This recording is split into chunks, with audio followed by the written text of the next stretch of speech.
हूँ। अर्थात आप हमें क्षत्रिय कुलवंशी ना समझकर। आप उचित ही समझ रहे हैं राजर्षि।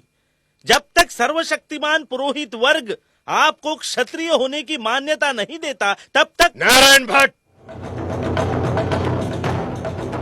धर्मानुसार ब्राह्मण श्रेष्ठ है महाराज, और मैं अपने ब्राह्मण धर्म का यथावत पालन कर रहा हूँ। जब तक आपको क्षत्रिय होने की मान्यता नहीं मिल जाती, तब तक आप मेरे लिए शूद्र समान ही हैं। मैं क्या हूँ और क्या नहीं, ये तुम मुझे बताओगे? मैं ठुकराता हूँ तुम्हारे नीति नियमों को, तुम्हारे चातुर्वर्ण के षड्यंत्र को।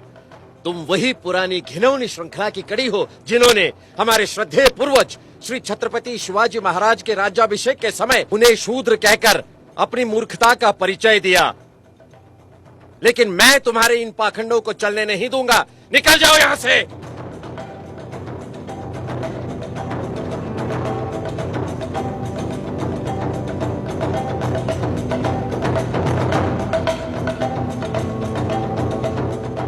जहां राजा के साथ इस तरह का व्यवहार होता है, तो सामान्य जनों का क्या? मुझे ही कुछ करना होगा।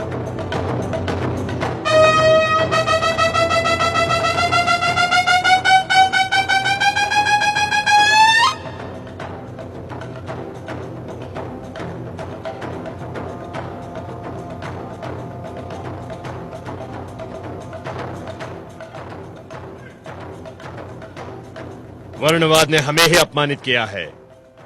हमारे साथ ब्राह्मण वर्ग का व्यवहार दुर्भावनापूर्ण है।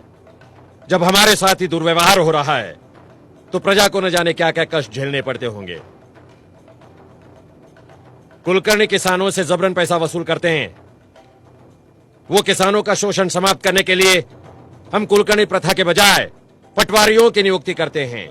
हम ऐलान करते हैं कि राजकोष से कोई भी इनाम या उपहार ब्राह्मण वर्ग को नहीं दिया जाएगा।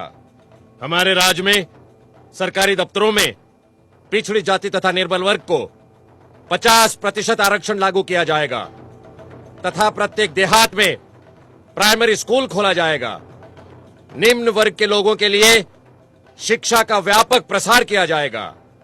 मुस्लिम प्रजाजन शिक्षित बने, इसलिए हम स्वतंत्र रूप से मुस्लिम शिक्षा समिति गठित कर रहे हैं। कोल्हापुर रियासत का प्रशासन बहुजन कल्याण के लिए वचनबद्ध है।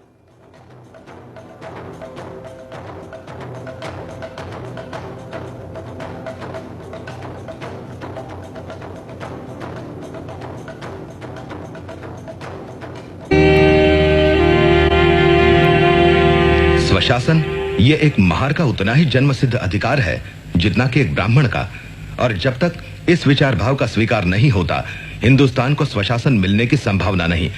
जिस स्वराज में पिछड़ी जातियों को मूलभूत अधिकार नहीं मिलते, वो सही स्वराज नहीं होगा, वो एक नई गुलामी होगी, एक महार।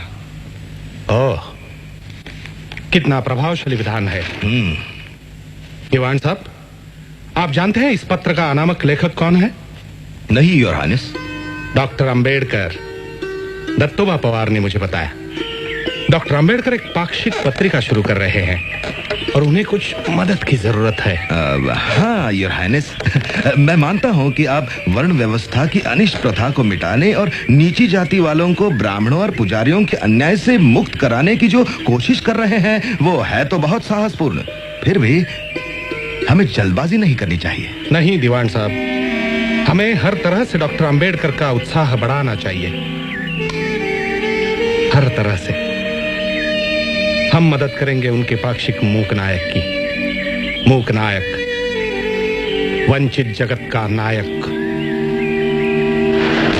किती किती सांगू तुला, किती किती सांगू तुला ग, किती किती सांगू तुला ग, किती किती। शिवतरकर, लिखो। हिंदुस्तान भेदभाव का घर है। हिंदू समाज कई मंजिली इमारत जैसा है, जिसमें ना तो दरवाजे हैं और ना ही सीढ़ियां। जो जिस मंजिल पर पैदा हुआ है, उसे उसी मंजिल पर मरना है।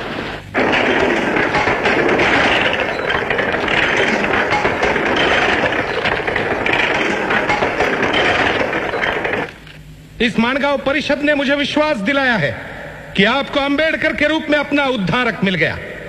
मुझे भरोसा है ये आपकी बेड़ियां तोड़ डालेंगे। इतना ही नहीं, वो समय आएगा, मेरा मन मुझे कहता है, जब अंबेडकर इस देश के अग्रणी और महान नेताओं में गिने जाएंगे।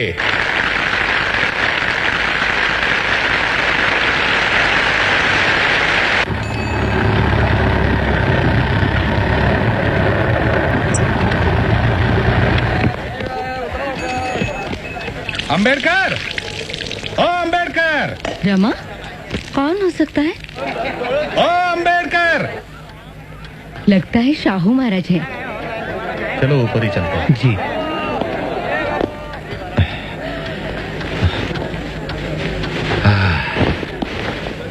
नमस्ते महाराज, बैठिए। अंबेडकर, हाँ, एक कप तुम्हारी स्पेशल चाय मिलेगी बहन रमाबाई। रामू, चाय। ये बात बिल्कुल सच है कि हर महान आदमी के पीछे एक स्त्री होती है, रमा बहन जैसी। तुम भाग्यशाली हो अंबेडकर। हाँ, हाँ, पढ़ाई के लिए लंदन जा रहे हो ना? मेरी छोटी सी भेंट, खोलिए उसे। धन्यवाद। बहुत अच्छे। तो चले, मूकना है कॉफी जो जाना है।